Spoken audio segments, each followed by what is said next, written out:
Michigan Ross Alumni Club of Chicago. And I'd like to thank our sponsors, the alumni clubs of Michigan Ross, Chicago Booth, and the Harvard Business School.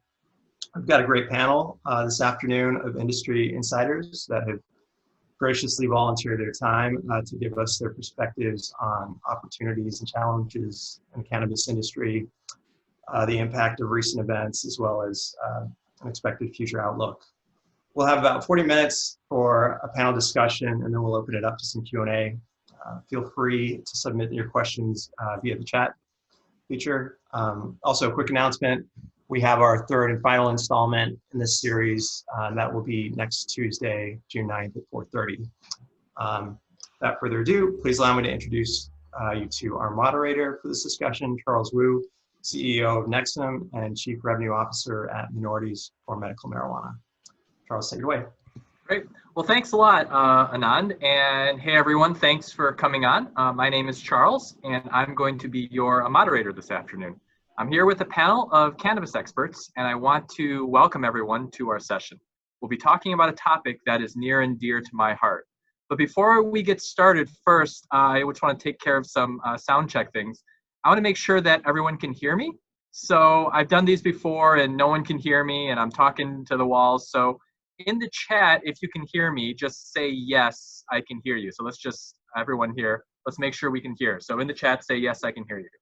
Let's see if anybody responds and they can hear us. Great, we're getting responses. Wonderful.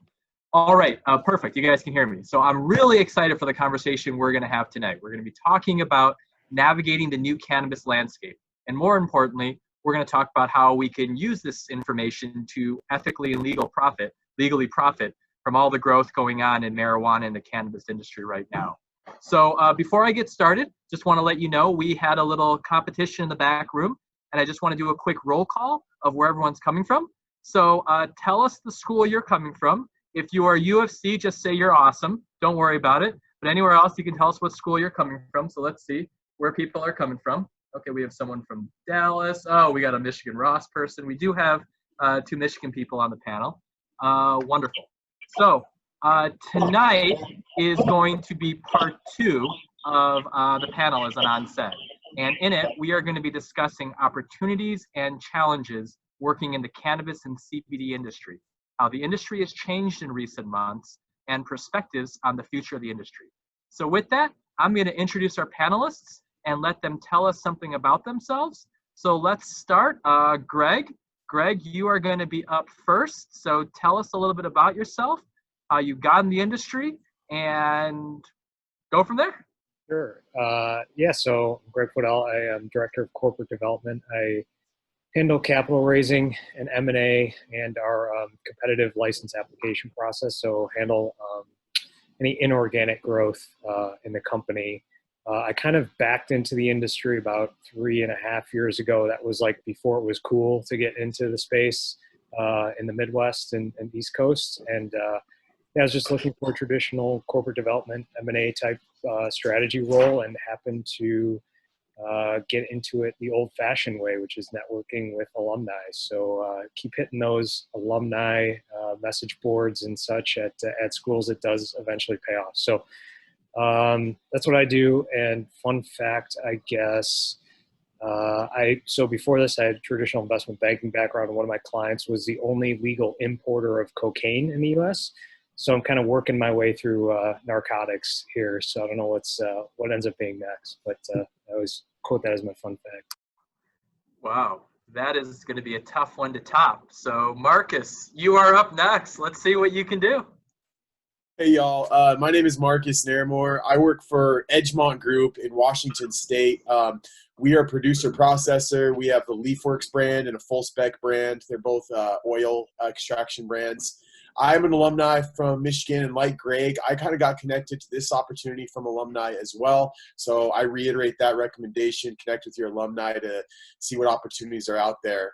Fun fact about myself, I like to DJ house music. So between me and Greg's cocaine connection, maybe we can get a nightclub going or something. Wow. Now we have John up. John, tell us how you got in the industry. And let's talk about how we're going to put this nightclub together with Marcus and Greg. Thanks, Charles. So my name is John Leja. I'm the founder, CEO, board member of Ivic Holdings. That's a Canadian multinational company which kind of spans across the cannabis value chain.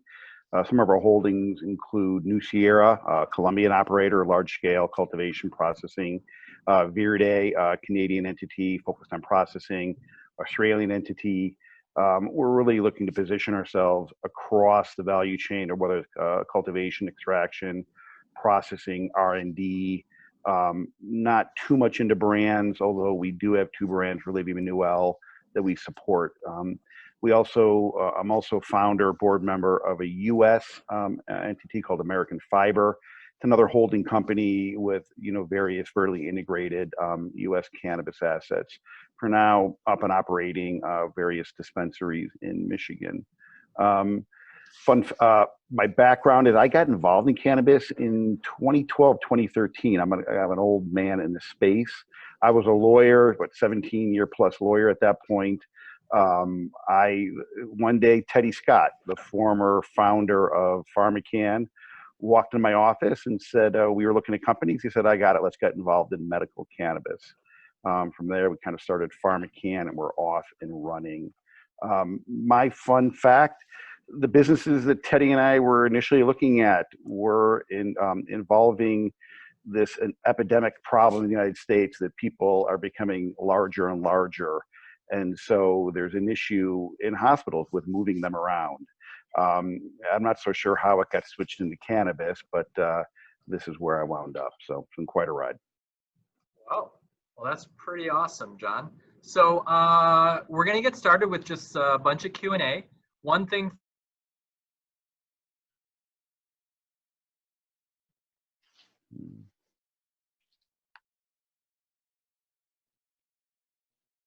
if you do have questions, put them in there and we'll get to them as we get started, but I've got a few prepared.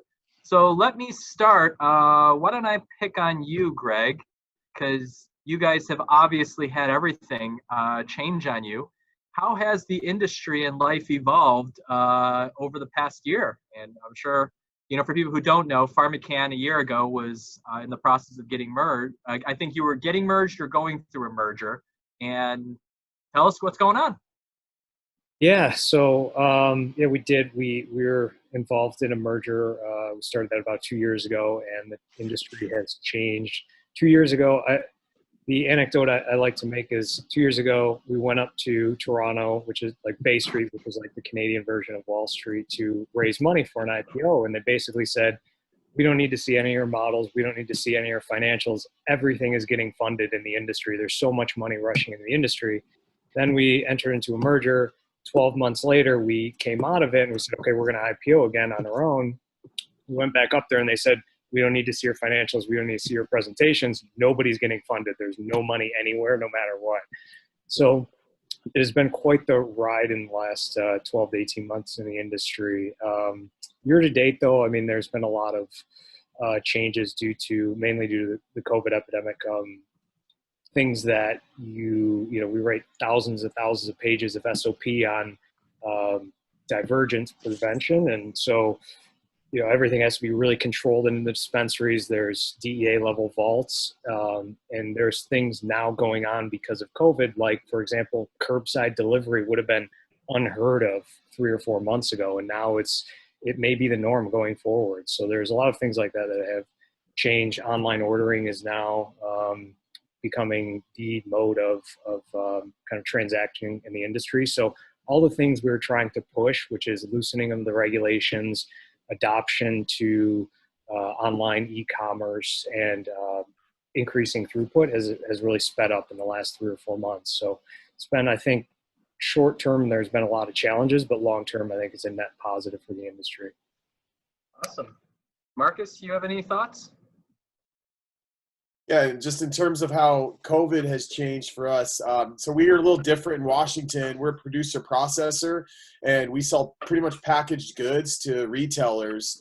With that relationship, a lot of it has been dependent on bud tenders within retail environments, kind of giving recommendations to low information customers. And with COVID-19, everybody shifted their model to online orders. So customers, are now doing a lot of their research online, just like buying a car, just like buying a new TV. That's how people are approaching cannabis now.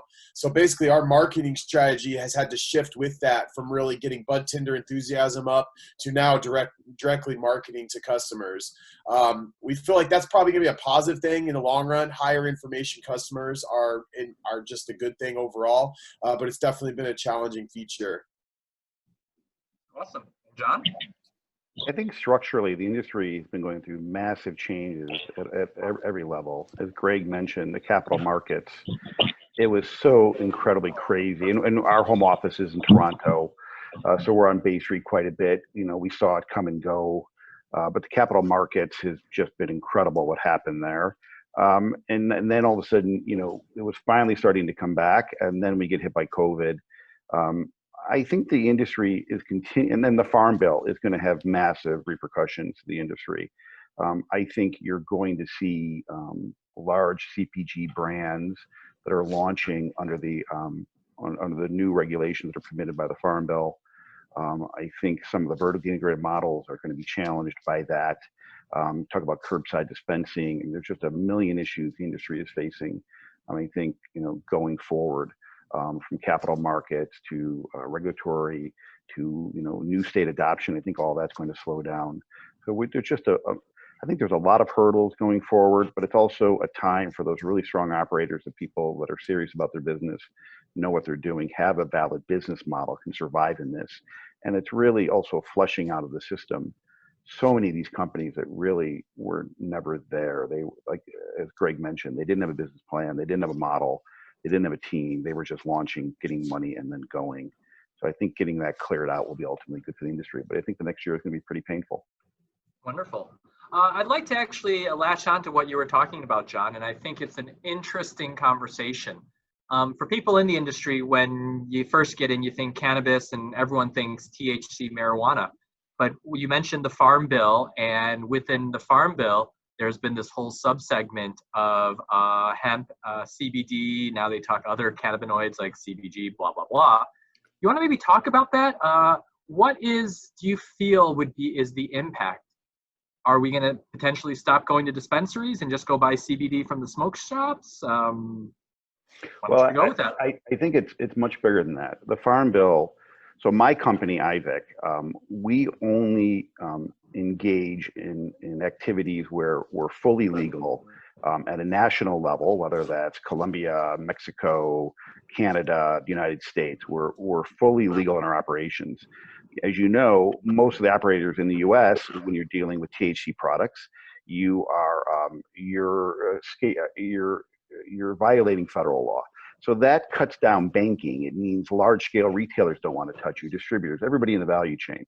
So in my view, what you're going to see because of the Farm Bill is people can launch brands, and they can launch CPG brands. I think retailers are waiting for people that can produce products consistently and safely that are worthy of sitting on their shelves. I don't think most are there yet. But I think that's where you're going to see large-scale branding, product development, and they'll start with, and then the question is can they carry over those brands into the THC landscape if and when it opens up? But right now you can find CBD in your, down at your corner gas station.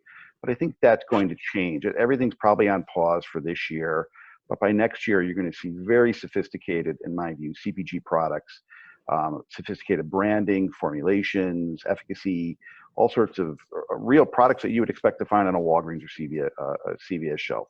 Those are coming, and they're going to come, in my opinion, as a CBD product in those channels. And so I think the question is for mainstream dispensaries, and we have the same problem. How do you keep up with that? How do you launch brands in that that are going to compete in that landscape? How do you develop into it? Oh, that's great. It reminds me of a story about 5 years ago. I'm more of a technologist by training, even though I have a love for horticulture and botany now. But we got into the industry, and being technologists, we did a deal in Denver. And at the time, we didn't fully understand everything around the industry, so we went to a cultivator and made a proposal, and we said, "Great, let's do it." And then he handed us a suitcase of cash because back then they didn't have anything. So we literally I had $100,000 in cash to deal with. And when you're used to a world of electronic payments and things like that, and someone gives you a suitcase of cash, I mean, we had just basic questions like, do I go buy a gun? How do I go to the bank and get all that taken care of? And I think it's a very interesting that you bring this perspective that you bring up, John. And I'd really like to get your perspective, Marcus, because you represent the other side where you're more of a niche craft producer in a state that you're operating state legal but federally illegal.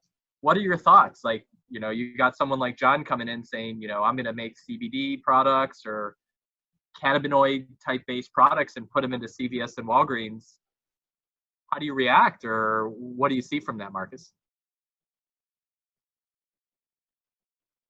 You took him out, John. Oh, wait, can we hear you, Marcus?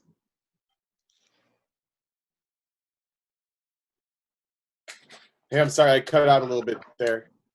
Okay. Did you get my question, or do you want me just to pass it to the next person?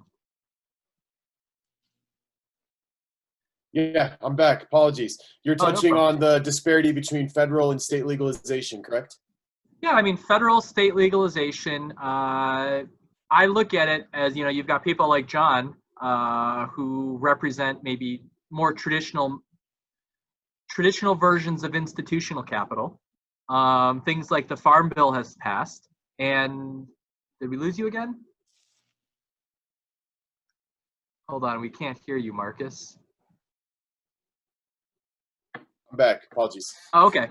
Yeah, we were just talking about kind of like high level trends, right? You have obviously the legal cannabis side, specifically in Illinois. There's a bunch of new licenses that may or may not be released sometime in the short term. And everyone says, wow, I want a license because a license is worth blah, blah, blah, blah, blah, and I'll be rich. Versus you've got this whole world of the Farm Bill, hemp, CBD. You know, USDA is starting to finance hemp farms and, you know, hemp processing facilities. And what does that mean to you? Because you're the product guy, right? You have to design the SKUs, come up with the products that people want. Clearly, you can't get high because to run hemp, you've got to be under the 0.3% THC level. But many of the other effects that people like from CBD or CBN or CBG, you know, I want anxiety relief, I want sleep, I want, you know, cancer, appetite suppression, you know, you name it. You know, how do you view that? Or like, is it even on your radar screen? Yeah, I think there's a couple pieces to that, right? Like from a THC side, we get to enjoy the full spectrum of the plant, and that's something we preach in a lot of our products. I think THC and CBD work in concert really well, along with terpenes and, you know, the fats and lipids. So that's something that's kind of key to our identity and our products. But, you know, there is a rapid shift that's going to occur. I think if federal legalization ever occurs, we're going to see kind of like massive money, massive farming infrastructure come into this market that we're going to have to compete against.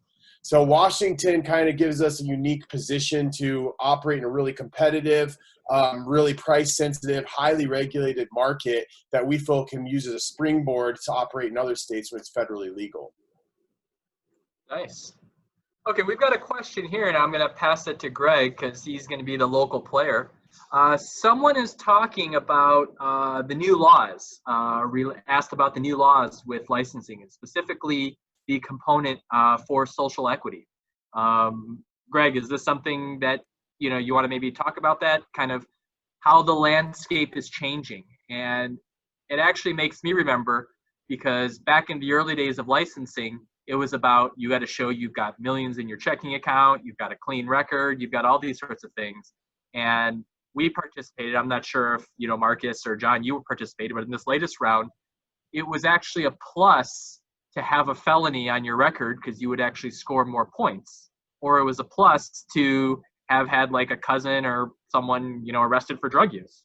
Greg, you want to talk a little bit about that and how that might change the landscape?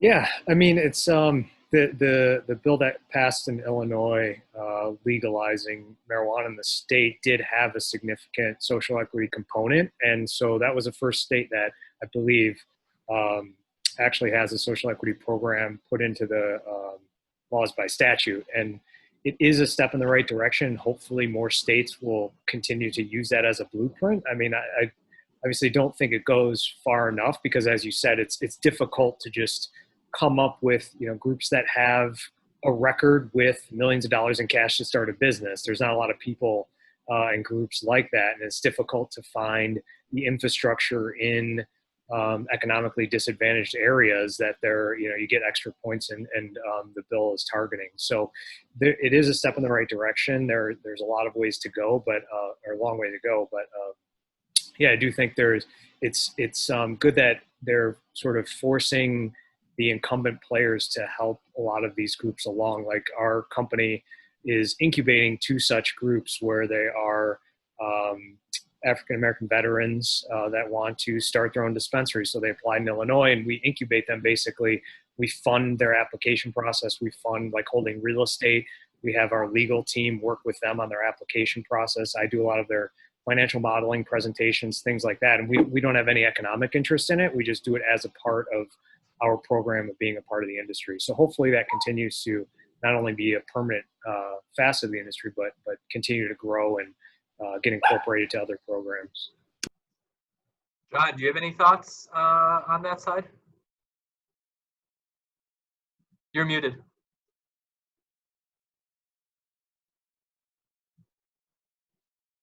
So sorry about that. So we run IVIC's international company. My partner is Army Iraqi war veteran, Latino.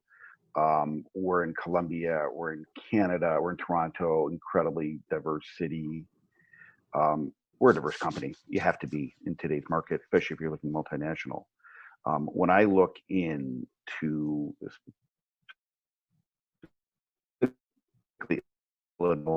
I did participate in, none of my companies have participated in, the social equity kind of rush. And I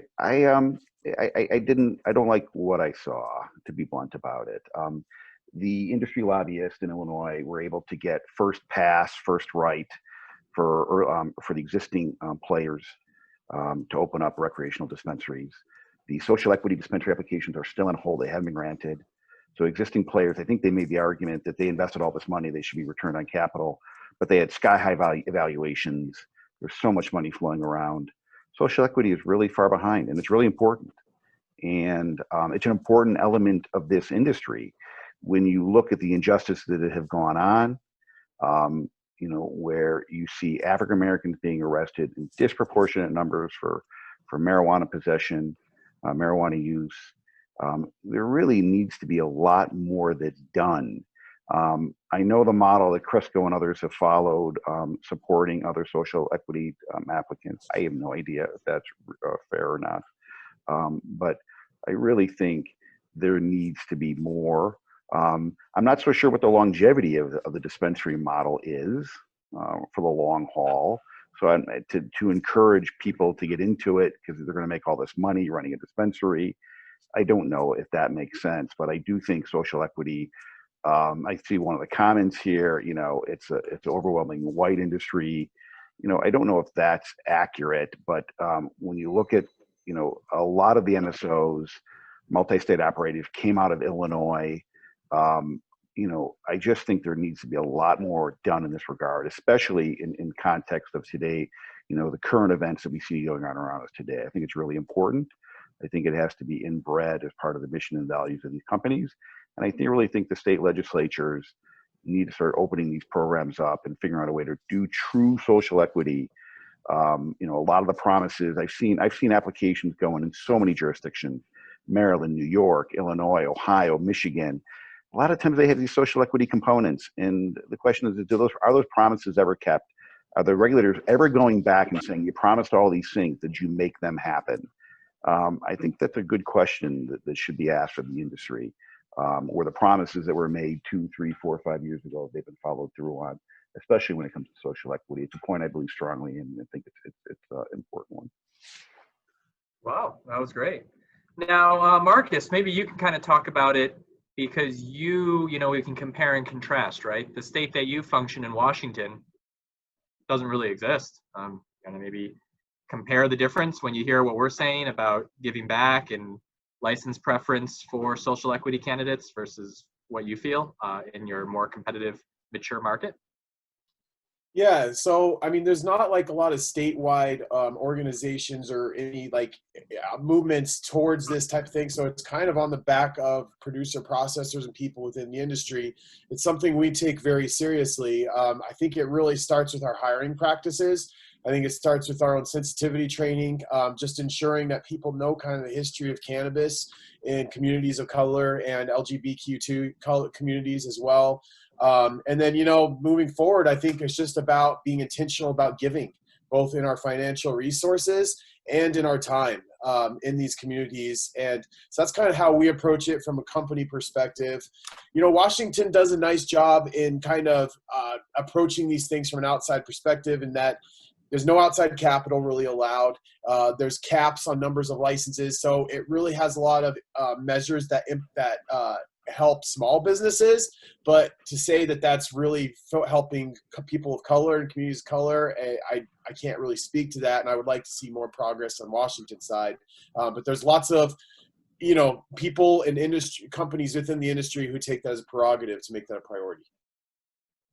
I think that brings up a good point, and maybe let's talk a little bit on we've mentioned it's hard to raise capital and everything, but it's worth noting, even with social equity, just because you get the license, it doesn't mean you're going to be rich. You still actually have to build a business. You have to open a dispensary or build out a cultivation operation, and you've got to raise capital.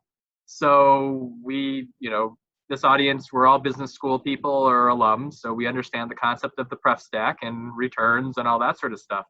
So those are definitely challenges, but it's kind of interesting. I guess maybe, Greg, can you talk about how you've been able to incubate these businesses and how they're going to go about actually running these? Because I can only speak for myself. We do work with other MSOs and everything, and we have some plant touching interests. And getting a dispensary going, even in a state like Illinois, if you get the license, this is not, it's not like 50 grand, 100 grand. This is a 7-digit plus budget to kind of get it going. And especially if you're a startup, there's no guarantee that they will come if you build it, right? So do you want to maybe talk about how your plans, how you're incubating and how you're supporting?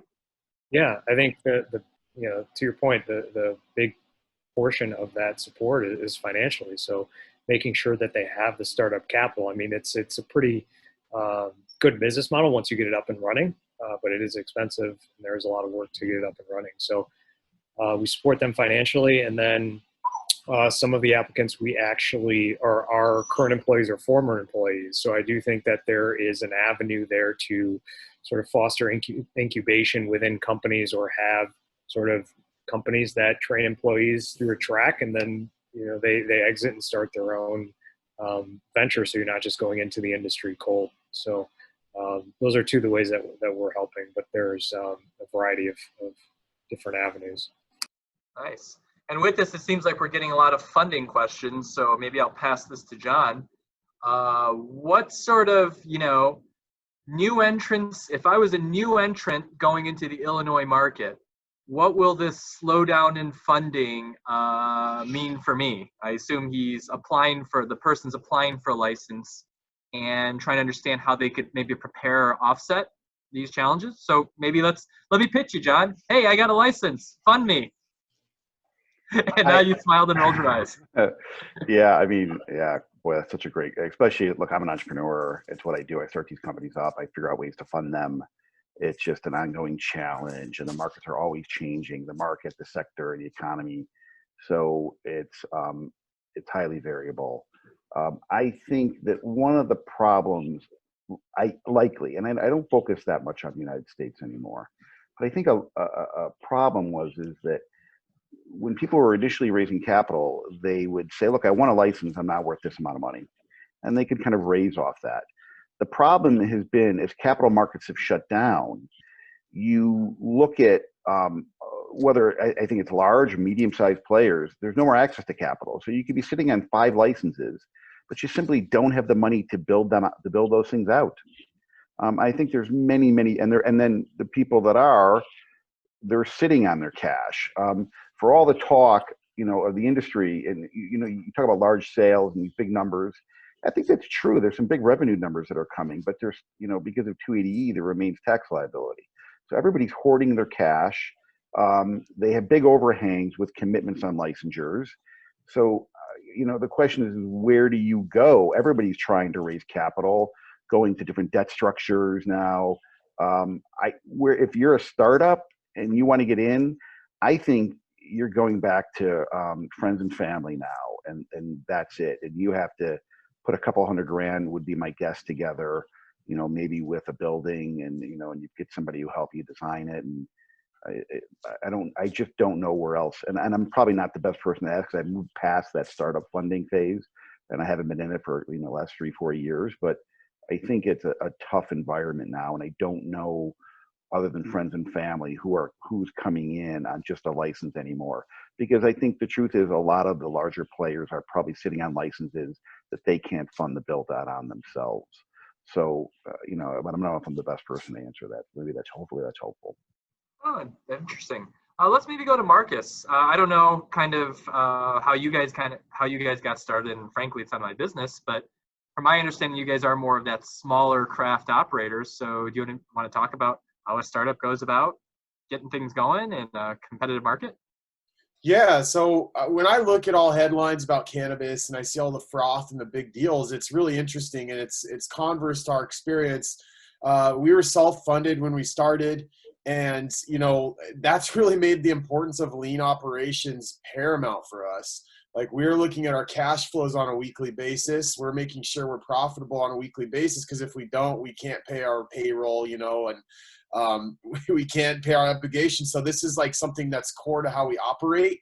And I think in the long run, that'll set us up for success. But, in terms of additional funding, we would welcome that. I think one of the biggest obstacles we face is, like, what comes with that funding? Is it just a blank check with an expectation of a return? Or is there some strategic advice that we can kind of leverage? Is there some partnerships we can leverage that come with that funding? And I think that's really the next step for us now that we've kind of looked at this lean operation model. Wow. Well, that's great. Let's move on. We've talked a little bit about startups and funding. Maybe let's talk about actually the market dynamics. So with Illinois, and this is an interesting one, maybe I'll pass it to Greg. Illinois was traditionally a medical market, and with how legislation had been, it was a little difficult to get a license, to get a medical card to actually acquire medical cannabis, which is probably one of the reasons why the black market was so strong. Now with the recreational market going in full swing, do you maybe want to comment on that? Rec versus medical. Is rec going to take over? Will medical still stay a niche? Yeah, no, I mean, it's a great question. I don't think anybody fully knows the answer. And a lot of it has to do with the individual state dynamics. You've made a great point that in Illinois, it was extremely difficult. It took almost 200 days to get your card back. And for people in a heavily medical market with serious issues, that's a long time. So there wasn't a lot of adoption that you saw in states like Colorado and California. But I do think there is a place in every market for the medical market. The main factor, because you don't pay taxes, so it's cheaper. And so if the keeping your medical card isn't that expensive, there's a trade-off there. And then I think the next wave of expansion in the medical market will come with some sort of loosening of federal laws, where you can get, if you have a medical card, you could get either reimbursement from insurance, or you could use HSA to purchase products. So once it becomes more part of the traditional sort of healthcare ecosystem, then I think the medical market will grow. But in states that is recreational, I mean, they are, most people stop getting medical cards once it does flip to recreational. Although in Illinois, you do see people picking up cards because it's very supply constrained, and medical patients get supply priority. There's a divergence of a portion of the market to the medical patients, and make sure that those are the first ones that are served out of everybody in the supply chain. So are you still seeing demand, or not demand? Are you still seeing supply shortages on the rec side? We're almost 6 months into rec opening on that front, Greg. Yeah, absolutely. There's because of the capital constraints, the supply is just it's growing very slowly. I think there's an initial rush when the bill was signed to expand, but it takes, if you start from scratch, it takes 12 to 18 months to expand any capacity. So you're going to see more supply come on, but it's not going to be oversupply for quite a while, just given the capital constraints in the industry. Wow. Well, speaking of supply, let's maybe talk a little bit about that. And I'm going to start with you, John. Right, our traditional cannabis product is the smokable flower. It's a bud, it's a joint. Maybe if we're processed, it's packaged into a pre-roll for ease of use. But now more and more, it seems, and we'll eventually get to Marcus, is the desire for non-smokable products, right? In Illinois, we can't even smoke indoors because smoking is looked down upon. So we want gummies, oils, lotions, potions, you name it. John, you want to maybe talk about that? I mean, is that the future? Is that just maybe a fad? You know, are we all freaked out by the vaping crisis? Yeah, I mean, great question. I think that sometimes I think when it comes to cannabis, there can be a myopic view in the U.S. about where it's going. And for me, you know, spending time in these various markets, it just shows you how differently cannabis can be viewed around the world. In Germany, I went to Exopharm, which is their largest pharmaceutical conference, and you know they have 20% of the booths on the floor are cannabis companies, but they're presenting and operating as true pharmaceutical companies. I tend to think that model is right for medical. That's where ultimately medical is going to go. I just don't see long-term doctors scripting cannabis directly from dispensaries. I mean, it's kind of here halfway, but I don't know if that will continue. So I think there's going to be big changes in the supply chain coming. I mean, look, we have this crazy patchwork of laws. It's one of the problems with cannabis growth. One of the problems that the operators in the U.S. are facing is the dichotomy between the state federal laws and the U.S. laws and the 280 tax problems. It creates, even when you talk about medical versus recreational, the main difference is the taxing structure. Whether you typically get taxed more on recreational than you do on medical products. So it's just a crazy system. The limited licenses in some states, open licensure in other states. I think things are generally going to be on pause for the rest of the year, and then it'll kind of start up again. Ultimately, I don't think this patchwork can exist. If it does, it'll keep people small and really limit future growth. But I don't know how it's going to develop, but I tend to think medical is going to go true pharma. That means GMP production. That means safety and efficacy data. That means true over-the-counter type products.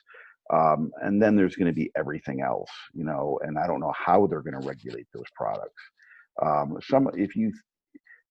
don't want to drone on here, but it is amazing to me.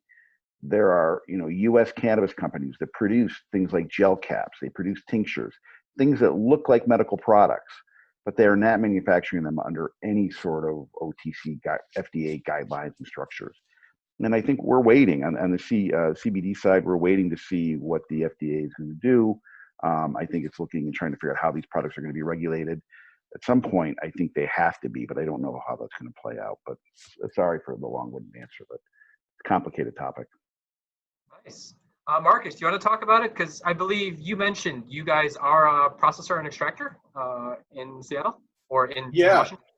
Yeah, so we have, so this is a medical versus recreational question. In Washington, it's really interesting. So when I-502 passed, they basically took the existing kind of robust medical marijuana market in Washington, and they basically started from scratch, threw it in the same bucket as recreational. So now in Washington, you have pretty much recreational. You have a couple stores who have some medical licenses, but for the most part, everybody's operating with a recreational mindset here. So, all of these ideas about giving your products a medical tilts and all that. We don't really deal with that. In fact, we're encouraged not to with regulation.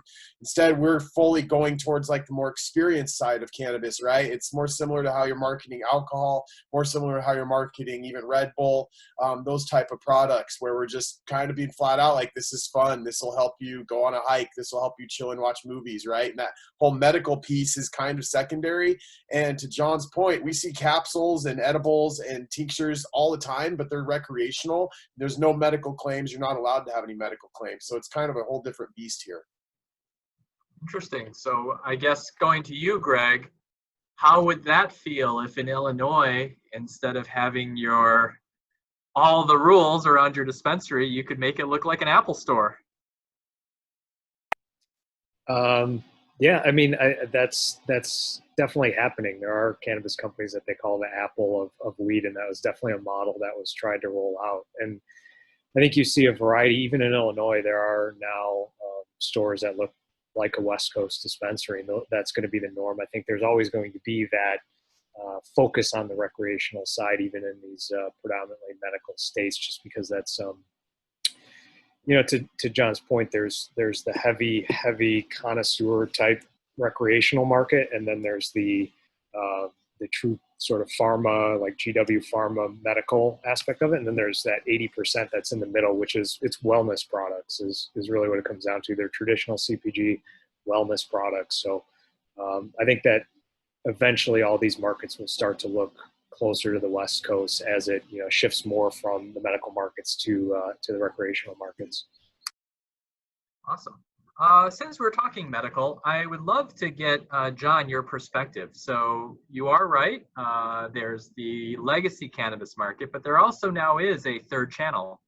It was pioneered maybe by Marinol a couple of years back, though that was, you can argue, it's more of a synthetic. And for people who don't know, a synthetic CBD, or it was a synthetic THC product as opposed to maybe a plant grown. But then I think it was sometime last year, GW Pharma received FDA approval on Epidiolex, which is a CBD product which is available now, prescribed by doctors, paid for in insurance, and available in every CVS and Walgreens all around the country. So can you comment on that? Like, is that where you see the market going? Actual prescribed, or the medical market, these prescribed treatments done through FDA?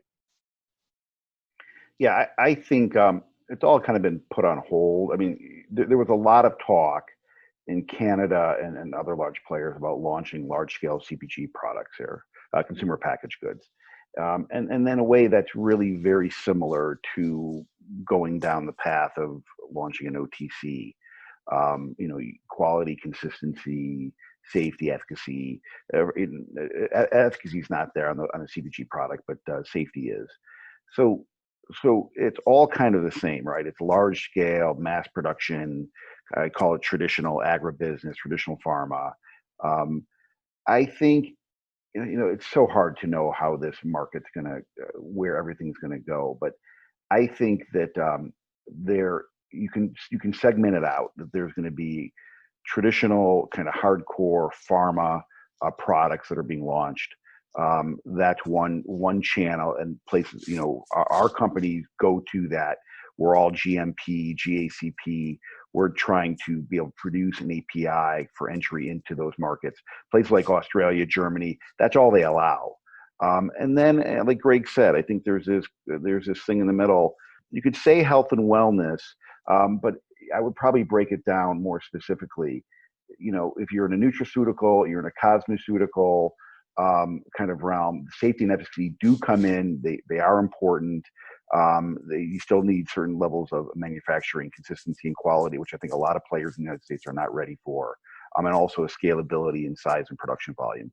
So all of that is kind of going as well. I think you'll see that next year or two. And then you have the traditional cannabis MSO dispensaries, manufacturers, that are growing cannabis and making their own gel extracting and making their own gel cap.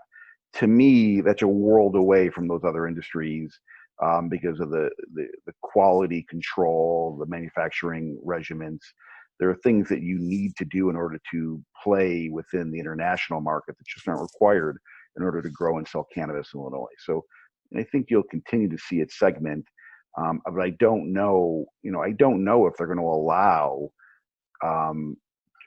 people to buy a gel cap or tincture in the recreational market if the FDA is going to continue to allow that. It's an interesting question, because those they look a lot like a medical product, even without a claim. Really interesting thing to watch and see how it plays out. Okay. Let's talk about products. We've been talking about gel caps and everything. Maybe Marcus, because you're the product guy. What's your hot selling products, and what are you going to make more of? If you were to kind of put that crystal ball out, are you going to make more tinctures? Is it gel caps? Is it, where are you going with product development? So just to give you a little bit of context, we started off as a flower company, and that was kind of like our bread and butter. We offered some different products like pre-rolls and vaporizers, and we realized that vaporizers were just taking off for us. And so in the last year or so, we made a strategic shift to really hone in on vaporizers and dabbable products. We're still single source, so we grow everything and extract everything in-house, which makes us unique in Washington. But with that, we have a suite of kind of vaporizer products. That has been a sound strategy up until about October of last year, and when VapeGate occurred. And we surfed some gnarly waves with that, but we actually came out ahead because people started paying attention to what was in their vaporizers. Obviously, vitamin E is a big one, but botanical terpenes, any sort of additives, cutting agents. People didn't care about that until last fall, and all of a sudden, kind of the value add we had, which is that we're only cannabis, started resonating with people. So within that realm, we're really enthused about kind of live resin, which takes a fresh frozen cannabis plant. Instead of curing it and drying it, you freeze it right after harvest and extract it at a low temperature. And we think the experience of that product is kind of next level. And customers in California have kind of migrated towards that. And we feel like Washington is next with that. So that's what we're enthused about. On a larger scale, COVID has made people go back to flower, and VapeGate as well. I think people are going back to the basics. They're buying what's affordable. They don't care as much about being discreet if they're at home all day. And so we've seen a large migration back to flower, and then edibles as well. But that's kind of a brief overview. We're still firmly in the vapor kind of live resin market, and that's what we're enthused about moving forward. Awesome. Greg, you want to maybe chime in your thoughts? Sure. Yeah, no, I agree with everything Marcus said. It's definitely evolving. You do see, I think the only real big difference between medical and the rec markets, you see a bit more of pushing the edibles in the rec market. Is definitely a recreational market product. But other than that, I do think that longer term, the customer use taste will get more sophisticated, and they'll start demanding more, call it tailored experiences. So you're starting to see some, for example, there's capsules and tablets, and now you have extended release capsules, quick release tablets, things like that, which aren't quite, maybe they're not necessarily working, but at least you see that is where customer preference is evolving into those more specific and tailored experiences. So I think it'll start to or continue to go that way in these recreational markets. Awesome. So we've been on for a good almost 50 minutes, so it's probably getting close to time to wrap up. Let's put that crystal ball out there. So John, you want to start? Moving forward, rub that ball. Where are we going? Yeah, great question. Boy, if I only knew. I think you're going to see you're going to continue to see shakeout this year with capital markets. I mean, they started to open up again. To some degree, but the structures are changing, valuations are way down. So I think you're going to see a lot of, so I think you're just going to see a general slowing across the board. I also think you're going to see a lot of experience continue to come into the industry from mainstream. It was coming in very quickly, for the last 2-3 years, but then slowed down. But I think that's going to continue. Because the money that does come in now is going to demand it. Inexperienced operators are not going to be able to get away with what they got away with in the past. And so I think you're going to see that. And I think the other big push is it's going to be about quality I really think Marcus was dead on. People just want cannabis, for example. They don't want to cut. They want to know what they're getting. I mean, we're launching 100% certified organic product line. It's been very well received. People know there's nothing else in there, no other pesticides or residues. I think those things, as mainstream consumers come online, they become even more important. So, awesome, Marcus. You want to rub that crystal ball for some good luck? Yeah, absolutely. I think customers are going to become more informed. I think, like I mentioned before, people are going to start shopping online for their cannabis. They're going to start they're going to start connecting to brands. And, I think that competition is going to increase and price is going to go down as more entrants come in, especially if there's national entrants. I foresee this industry becoming somewhat of a CPG industry, at least in the recreational side, where you have highly informed customers with really robust product marketing that appeals to them. Awesome. And Greg, you gotta bring the boys home.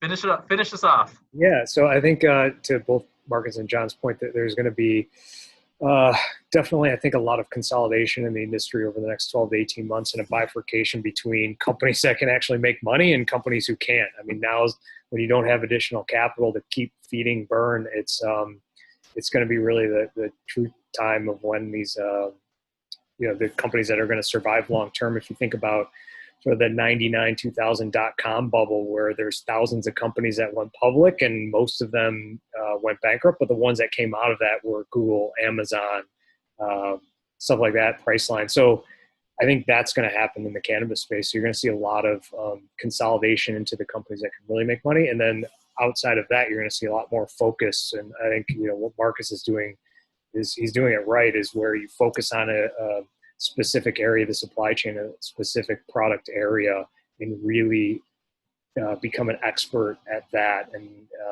cannabis is right now, it's the most vertically integrated industry in the world, I think. So I think that's going to start to break down. Great. So I'm going to give some closing thoughts and then pass it back to Anand. So what I would look at this is, I actually started my career in the telecom industry. But I didn't enter it until 2001. So for people who thought, the .com thing had gone and passed, the Netscape thing had come and passed, I started my first business in 2001, and I was very lucky and was pretty successful. I would actually look at cannabis right now. We're probably in maybe the equivalent, if we were to say history rhymes, might not repeat, that we're in maybe 96, 97. So yeah, there's been a minor correction. There was some issues that occurred with capital markets. When your Uber driver is giving you cannabis stock tips, you probably know something's wrong. And then COVID. But I still see a massive market. There's a lot going on. There's smart people like John, who's bringing, big boy capital. There's smart people like Greg executing, and there's smart people like Marcus, bootstrapping and doing the indie route. And that's beautiful to me. So with that, Anand, you want to hop back on and close us up for the night? Sure. Yeah, thank you so much, Greg, John, Marcus, Charles. That was excellent. We really appreciate you sharing all of your insights.